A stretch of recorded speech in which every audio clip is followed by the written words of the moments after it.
I'm Liz Liddell. I'm the Director of Campus Organizing at the National Secular Student Alliance. I'm also the Program Manager for Openly Secular, which you're probably asking, what's Openly Secular? And turns out you're in the right place, because we're going to spend the next 20 minutes talking about this program and how awesome it is. Openly Secular is a campaign coalition of 4 organizations and a whole lot more. And our goal is to open minds and open hearts through getting people to become open about being secular. As an overview of some of the things we're going to be talking about today, we'll talk about the concept behind the program, our mission, the coalition that's making this possible, what we're doing right now, the things that are in the pipeline to happen soon, and then things you guys can do right now to help make this campaign even more awesome than it already is. So let's get started. The concept behind Openly Secular is based on a lot of information that's come out of the LGBT movement over the last couple of decades. This study came out in June, so just about a month ago, and the question was, if a member of your immediate family was to marry a blank, how would you be happy, neutral, unhappy, and so on? And so then you see the options that were given over there on the left, and it looks like people really, really are unhappy if their friends or family marry atheists, by a lot, by like more than anybody else put together. And so that's what we're up against right now. We have just this massive level of social stigma against people who do not believe in God. I'm a little bit preaching to the choir here. You guys are probably familiar with this. Now, in the LGBT movement, over the last 20 years, we've seen some really, really drastic changes in social acceptance among the general population of equal rights for LGBT individuals, particularly related to marriage. In just about 20 years, we've gone from under 20% acceptance of gay marriage equality to over 50%. 5 years ago, if you didn't know someone who was gay, only about 27% of the population approved of gay marriage. And it was right about half for people who did say they knew a gay person. So just knowing someone knowing that you know somebody who is gay changed your opinion on the issue of gay marriage. And now, only 4.5, 5 years later, we're seeing a huge increase in those numbers. And a little bit if you don't know a gay person, but a huge amount if you do. And so we're going to take the same approach of humanizing us. We face a lot of distrust and fear, basically because people don't understand us, because there are so many stereotypes and myths and misinformation and fear-mongering running around that people don't trust us. Understanding us as secular people will humanize us and decrease the fear and the hatred. The strategy is being used on a bunch of fronts. For example, the Freedom from Religion Foundation has their Out of the Closet campaign. The Richard Dawkins Foundation has the Out campaign, which is serving as the predecessor for Openly Secular. And you can see it in the LGBT movement with the It Gets Better video campaign. Our mission at Openly Secular is to eliminate discrimination and increase acceptance by getting secular people to be open about their beliefs. Plain and simple. We envision a world where there are no social costs for being secular, where families and communities remain whole, while some members have moved away from religion or supernaturalism. And our values are acceptance, reason, and love. This is probably going to be the warmest, fuzziest, cuddliest thing to have ever come out of the secular movement, and we're really excited about that. I want to talk a little bit about the organizations that are making this possible, because there's a lot of really, really good, fantastic, great work going into this campaign. The 4 organizations who are really jump-starting this program are called Acceleration Partners, because we are accelerating the program forward. That's the Richard Dawkins Foundation, who originated the original Out campaign that we're building off of. The Secular Coalition for America, because of their umbrella effect through the entire secular community. The Secular Student Alliance. If you haven't heard of these guys, you probably should totally check them out. I hear they're awesome. And then the Stiefel Free Thought Foundation. We also have about 35 movement partners of organizations within the secular movement who have signed on as partners within this program. We have some of their logos here. A lot of these organizations are represented here at this conference, so check them out and say hi and tell them thank you for being part of Openly Secular. I'm going to back up 1 second. We are also starting to recruit organizational allies that are beyond the secular community. So far, we have the Military Religious Freedom Foundation, Americans United for the Separation of Church and State, and People for the American Way signed on as organizational allies, and we're approaching dozens more organizations to get them on board with this program. So there's, we're looking not just to work within the secular community, but beyond it to bring people together to work on humanizing non-theists and creating this acceptance and understanding in our communities. There are some really, really fabulous people working on this campaign. My role in this campaign is, as project manager, is kind of, I'm sort of the bus driver. There's a whole lot of people doing great work, and I'm kind of making sure that we get from one place to the next on the road, which has been a really fun journey so far. We have a lot of employees from the Acceleration Partners. We have about 6 staff from the Secular Student Alliance who are working on this project regularly. We have 2 staff from the Secular Coalition for America who are heavily involved. The entire Richard Dawkins Foundation staff is up to their elbows in this project right now. And the sole person involved with the Stiefel Free Thought Foundation, Todd Stiefel, this is sort of the biggest thing he's doing right now. And we also have advisors from many of our movement partner organizations. We have a large number of volunteers and contractors who are working on this project with us. And we've partnered with a PR firm called Mercury Public Affairs, a national scale PR firm who's actually instrumental in pushing the LGBT acceptance in New York State leading up to the legalization of gay marriage in New York State. Working with us to help raise awareness of our issues, get media attention, make sure we look really good. I want to give special thanks to Robin Blumner. She's the executive director over at the Richard Dawkins Foundation for Reason and Science. She has been fantastic, passionate, dedicated, and motivated in this project and has done a ton of amazing work for us. And Todd Stiefel, without whom this wouldn't have happened because it was his vision in the first place. So who are we talking to about this campaign? If we look at the nuns, this is based on the research that our PR firm did for us, which in and of itself was really amazing because nobody's really done this kind of research into our own demographic for these reasons before. We found that if someone it doesn't identify with religion, but you ask them what they believe in, that you still get a pretty big breakdown of religious people. So there's a question of how many of these nuns are retargeting to become openly secular and to be open about their secular beliefs. It's a pretty open-ended answer, as many as they want to. And anyone who feels that they hold a secular worldview and don't want to face discrimination for that worldview, whether they're just a little bit outside of the religion box or whether they're the most fearsome anti-theists out there, we want them on our side. If we ask people about the existence of God, if you look at the population as a whole, you're looking at 60% are on the God train, and another 15% are on the higher power train. But this breaks down really interestingly. If you look at allies, who in this study we defined as theists, who are sympathetic to our goals, only about 50% of them actually believe in a personal God, and 23% of them fall into the higher power category. So we're looking at about the same numbers there. But if you look at the nuns, then only about 35% of them fall into that some kind of theistic worldview category, and we're left with about 65% of that category that we are targeting with this campaign to encourage those individuals to become openly secular. One of the most controversial things we asked about in this study was the language we should be using. How many people have ever gotten into a conversation about what we should call ourselves? Yeah, there's the hands, yeah. And so we know this is an issue in our movement. We asked a lot of questions about how we talk about what we're doing. And one of them was, should we use terms like in the closet and coming out? Should we be borrowing that language from the LGBT community? Works for them. It's a pretty widely understood phrase. And the secular community has been using it for a while. But when we ask people if we should be using this, people said, hell no. We got really, really firm pushback against the idea of using LGBT language, both from within the secular community and from our theistic allies.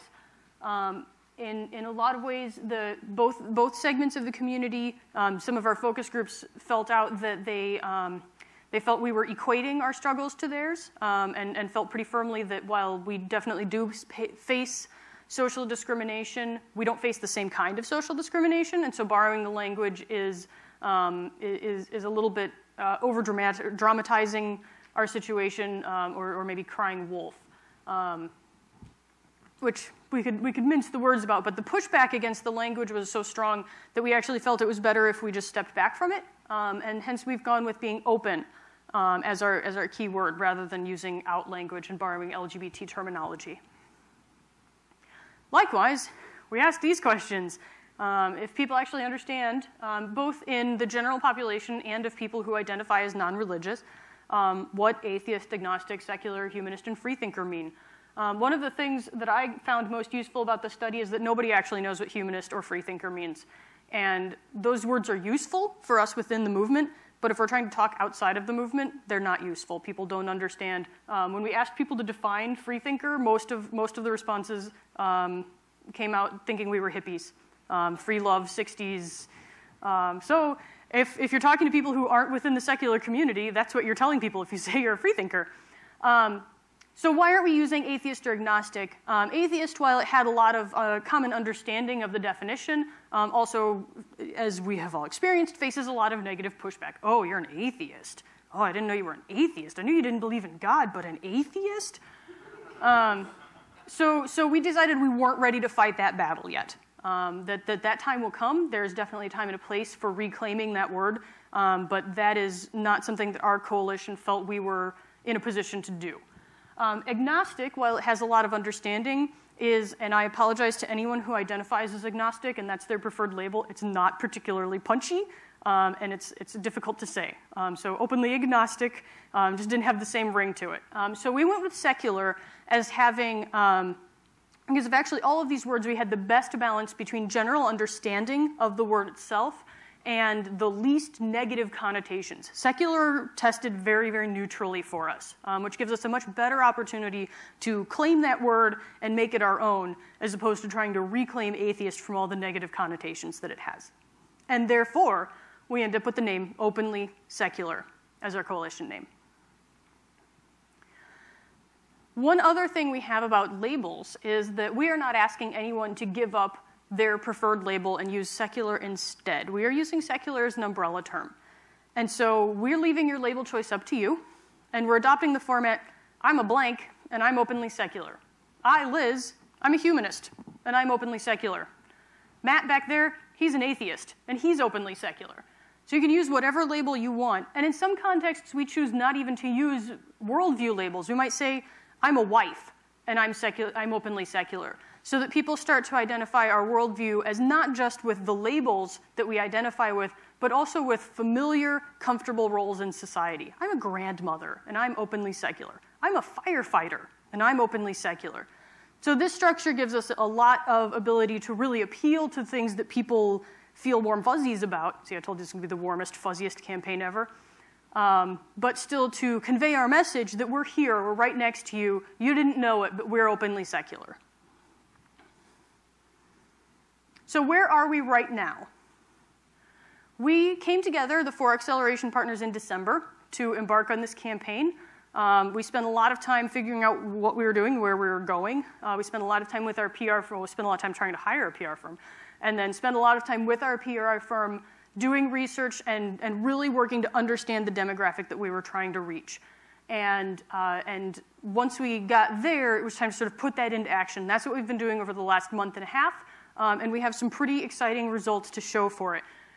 Thursday night, we launched our website at openlysecular.org. And so there's it's a really interesting interface that I haven't seen on many sites before. But that's the first time we've really launched out to the public the scope of what we're doing, how we're doing it, and how people can get involved.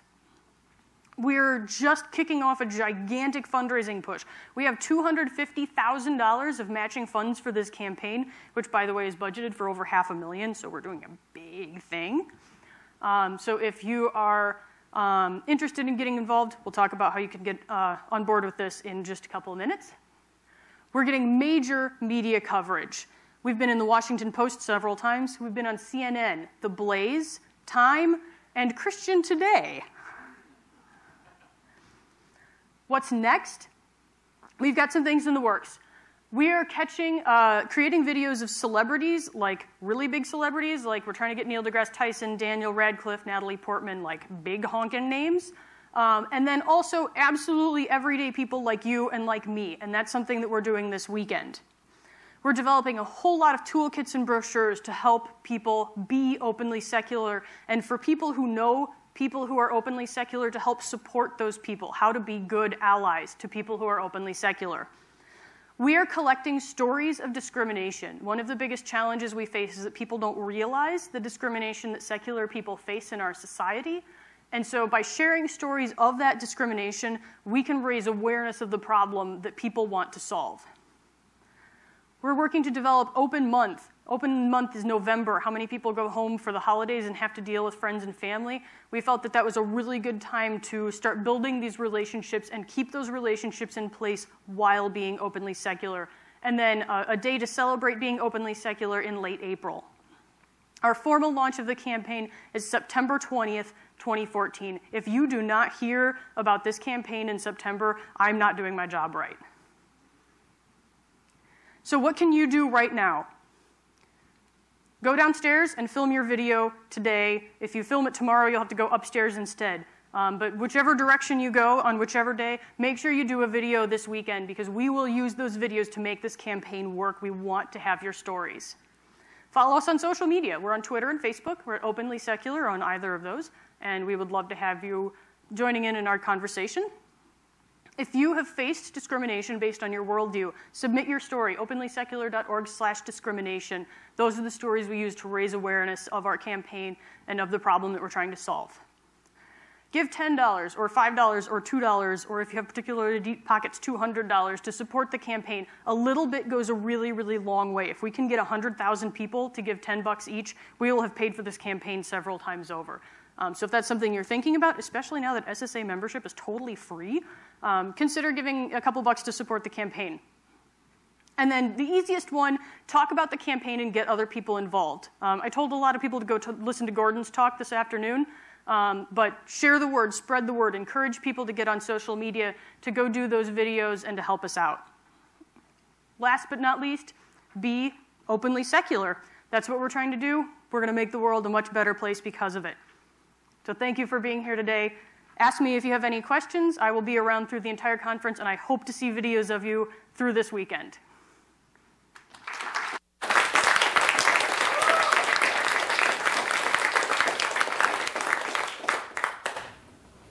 questions? I can answer questions. I was just curious, what would you define as humanism? What do I define as humanism? Good without God. Okay. That works. Right here. Okay, so I was thinking about recording a video, but, like, I mean, the whole issue is, like, people are biased against people that are atheists or even consider themselves openly secular. So I want to know, like, if I do record a video, will my name be able to be found via Google search? It probably will.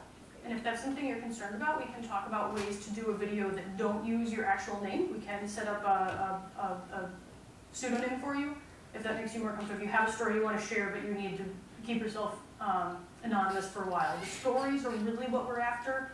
The names go a long way, but if we can get the story and not get the name, we'll take it. Okay, thanks. Did I see a question back here? Yeah. So what sort of goals does Openly Secular have for this year, if we're starting in September? Yeah, it's a very short time, right? So we're hoping to we've got some fundraising goals in place. We actually hope to meet that match this year. And we have, I don't have them off the top of my head, but we have goals for numbers of videos to get, to reach a certain amount of web traffic on our website, to reach certain numbers of partner and ally organizations. And then we're working on the infrastructure to track people who become openly secular and sort of do a little pledge on the site. And we've got some goals in terms of those numbers as well, but I don't know the numbers off the top of my head. Yeah, So last how question. long should the story be? So the videos are going to end up being between 2 and 4 minutes. Okay.